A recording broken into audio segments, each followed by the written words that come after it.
आप सबको मेरा नमस्कार। आज की वीडियो में हम पढ़ेंगे सर्वनाम के भेद। भेदों में दो भेद पिछले वीडियो में पढ़ चुके हैं और आगे के 4 भेद आज पढ़ेंगे, जिनमें आप देखिए पहला जो भेद निश्चयवाचक और निश्चयवाचक पढ़ लिया था। आप तीसरा भेद देखिए पुरुषवाचक सर्वनाम। तो पुरुषवाचक सर्वनाम कहाँ होता है? देखिए, किसी भी संज्ञा में वक्ता के सामने 3 प्रकार के पुरुष आते हैं। किसी भी संज्ञा में वक्ता के सामने 3 प्रकार के पुरुष आते हैं। 3 प्रकार के कौन से होते हैं? पहला स्वयं होता है, बात को कहने वाला। दूसरा होता है सुनने वाला।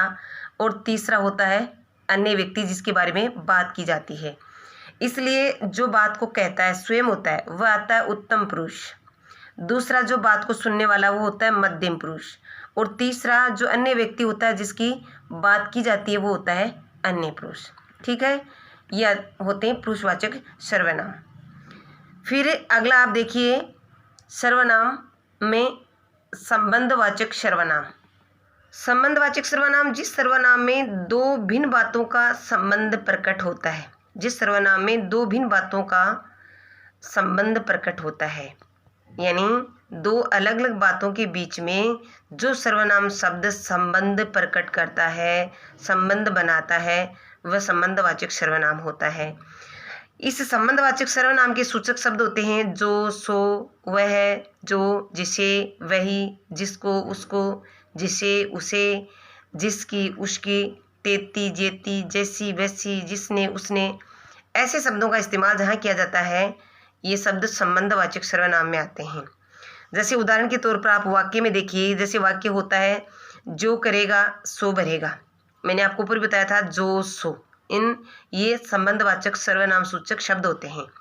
तो जो करेगा सो भरेगा, इसमें जो और सो ये क्या है? संबंधवाचक सर्वनाम है। जैसा करेंगे वैसा भरेंगे, इसमें जैसा और वैसा संबंधवाचक सर्वनाम है।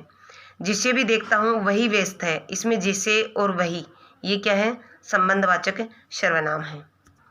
इसके बाद अगला है निजवाचक सर्वनाम।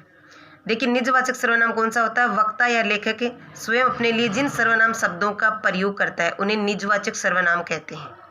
वक्ता या लेखक जिन सर्वनाम शब्दों का प्रयोग अपने लिए करता है, स्वयं के लिए करता है, अपने लिए करता है, स्वयं के लिए करता है, वह सर्वनाम शब्द निजवाचक में आते हैं। जैसे कौन से होते हैं निजवाचक सर्वनाम सूचक शब्द? होते हैं आप, अपने, आप, स्वयं, खुद, स्वतः, निज। यानी जहाँ किसी भी कार्य को अपने आप कर लेने का, स्वयं के द्वारा कर लेने की बात होती है, वहाँ निजवाचक सर्वनाम होता है। ठीक है, जैसे कोई भी कार्य कि मैं अपने आप कर लूँगा, मैं स्वयं कर लूँगा, तो यहाँ निजवाचक सर्वनाम होता है। इसके बाद देखिए प्रश्नवाचक। जिन सर्वनामों में किसी व्यक्ति प्रश्न का बोध हो उन्हें प्रश्नवाचक सर्वनाम कहते हैं। जहाँ कोई बात पूछी जाती है, प्रश्न का बोध होता है, जहाँ कोई क्वेश्चन किया जाता है, जैसे कौन, किसे, किसने, क्या, कब, ये प्रश्नवाचक सर्वनाम में आते हैं। इसमें थोड़ा ध्यान रखने की बात है कि कौन, किसे, किस ये प्राणीवाचक होते हैं, यानी ये प्राणियों के लिए इस्तेमाल किए जाते हैं। और क्या जो है प्रश्नवाचक ये अप्राणीवाचक होता है। कैसे?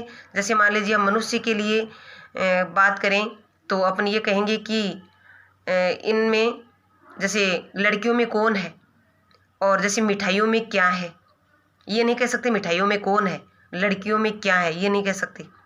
लड़कियों में कौन है, लड़कों में कौन है, लड़कियों में किसे इनाम दिया जाए, मिठाइयों में किसको सिलेक्ट किया जाए, या मिठाई में क्या सिलेक्ट किया जाए। तो ये क्या है कि कौन, किसे, किसने, ये आते हैं प्राणीवाचक सर्वनाम में, और ये आते हैं अप्राणीवाचक सर्वनाम में।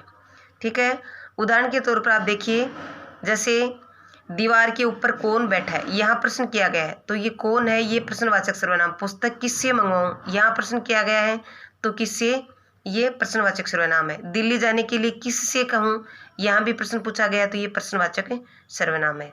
धन्यवाद, फिर मिलेंगे अगली वीडियो में।